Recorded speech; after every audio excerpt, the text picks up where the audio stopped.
Estamos llegando al monumento a la Revolución. Su construcción se realizó entre 1933 y 1938 para conmemorar la Revolución Mexicana de 1910 y se edificó a partir de la adaptación de la estructura inconclusa de lo que sería el Palacio Legislativo, proyectado en 1900 por el arquitecto francés Émile Bernard, obra interrumpida por el estallido de la Revolución. Parada Monumento a la Revolución. Parada Monumento a la Revolución. Este monumento se basó en un juego de 4 arcos de gran dimensión sobre un espacio libre, soportando una doble cúpula recubierta en el exterior por una lámina de cobre. Cada columna resguarda los conjuntos escultóricos creados por Oliverio Martínez para representar a la independencia, las leyes de reforma, las leyes agrarias y las leyes obreras. En cada una de las columnas se encuentran las reliquias y restos mortales de algunos de los principales revolucionarios: Venustiano Carranza, Plutarco Elías Calles, Francisco I. Madero y del presidente Lázaro Cárdenas del Río.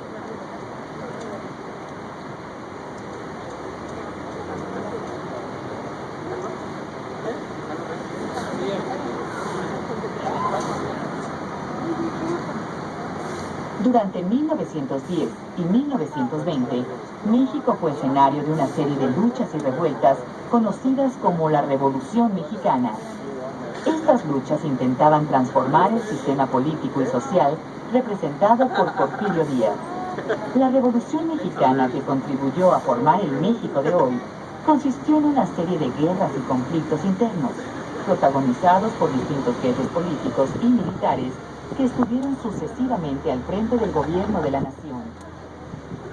El comienzo de la Revolución Mexicana tuvo lugar en un ambiente de insatisfacción en todo el país hacia el gobierno de Porfirio Díaz por su permanencia en el poder por más de 30 años.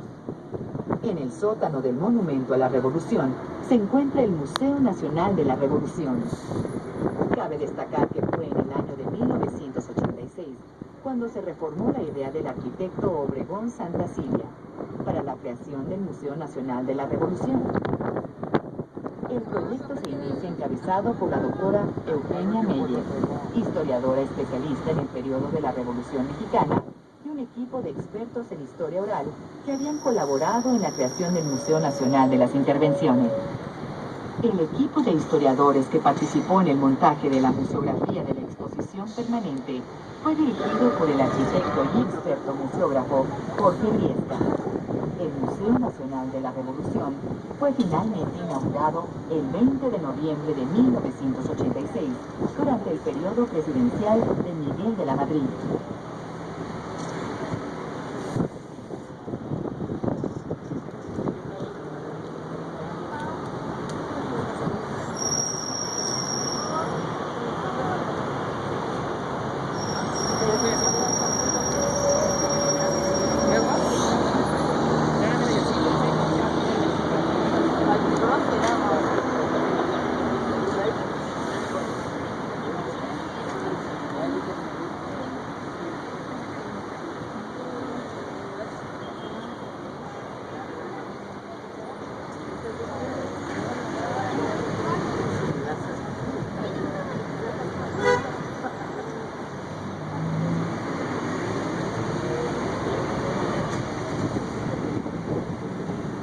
Estamos entrando de nuevo al Paseo de la Reforma.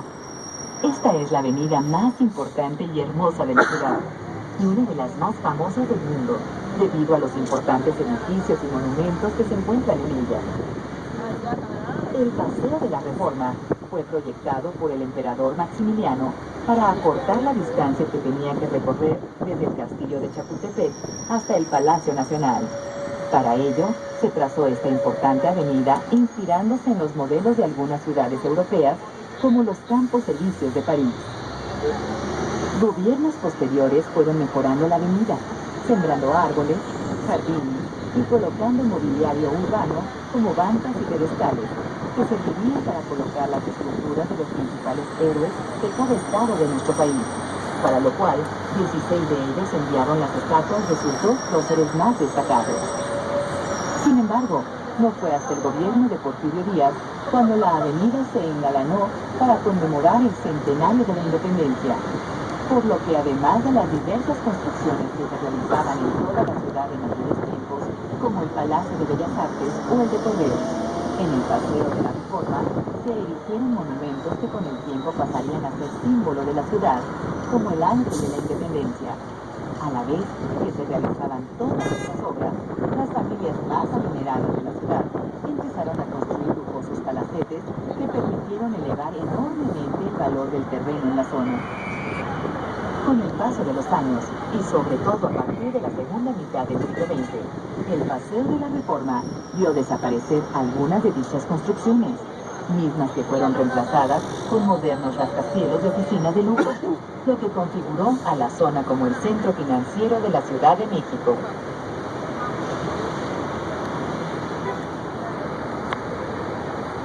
Del lado derecho, vemos un área verde denominada Jardín del Arte, en la cual se aprecia el monumento a la madre, que fue realizado en 1949. Este monumento es obra del arquitecto mexicano José Villagrán García.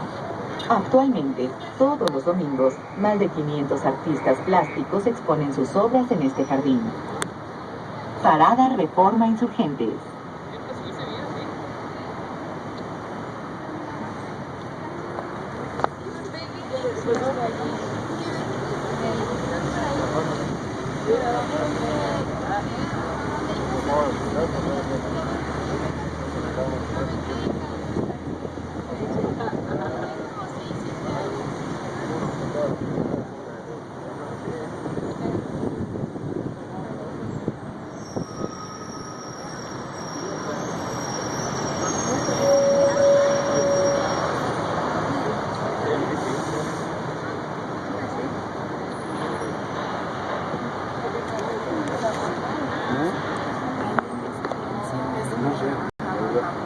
Ah, no es un nuevo museo.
A su derecha, encontramos el edificio de la Bolsa Mexicana de Valores.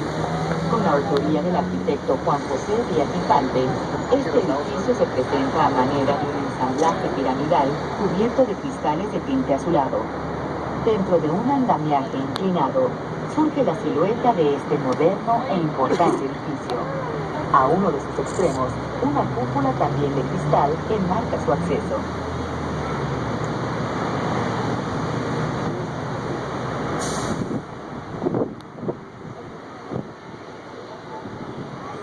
A la derecha se encuentra la colonia Cuauhtémoc, cuyas calles reciben los nombres de algunos de los ríos más conocidos del mundo, como el Amazonas, el Nilo, el Sena y el Rin. En esta colonia se encuentran las embajadas de Japón, de Gran Bretaña y de los Estados Unidos.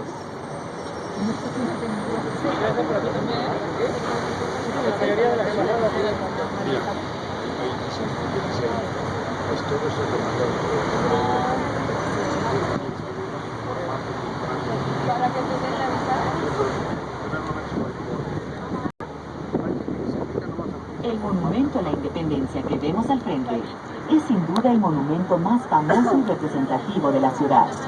Presenta una gran columna de 32 metros de altura, coronada por una victoria alada.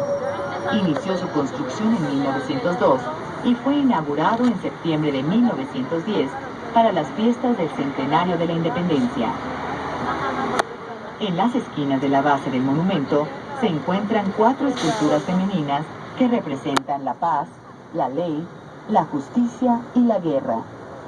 En el siguiente nivel aparecen las esculturas en mármol de los héroes de la independencia de México, entre los cuales podemos mencionar a Miguel Hidalgo, José María Morelos, Vicente Guerrero e Ignacio Allende. Parada Monumento a la Independencia.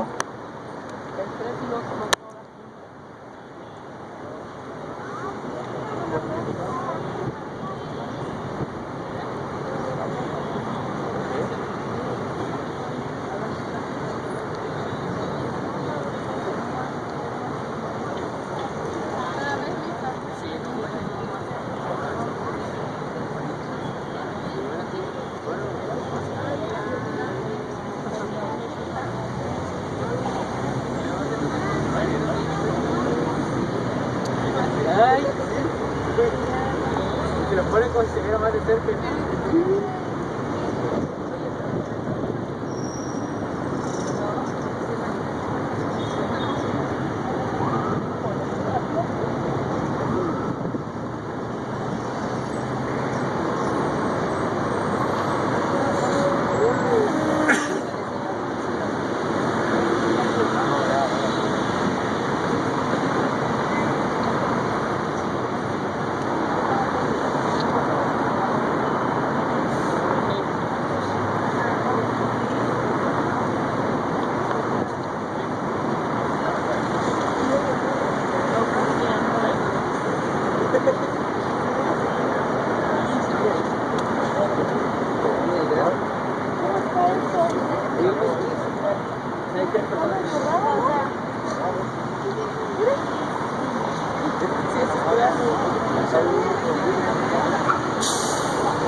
Esta soberbia escultura, obra de Juan Fernando Olaguibel, colocada según proyecto del arquitecto Vicente Mendiola, fue inaugurada en 1942.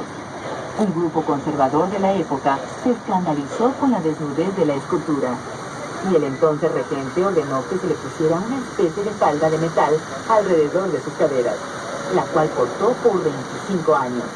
En diciembre de 1967, se ordenó que la estatua fuera desvestida y presentada exactamente como el artista la había esculpido.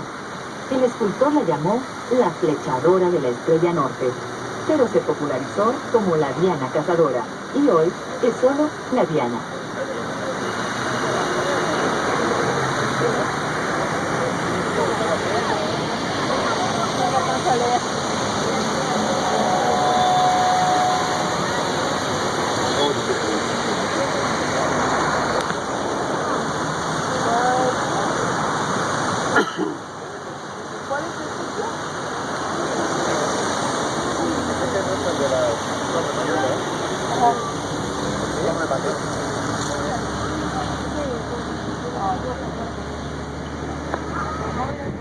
Parada Reforma Río de la Plata.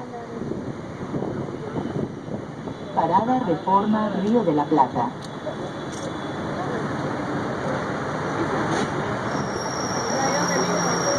Ahí donde vino Luis.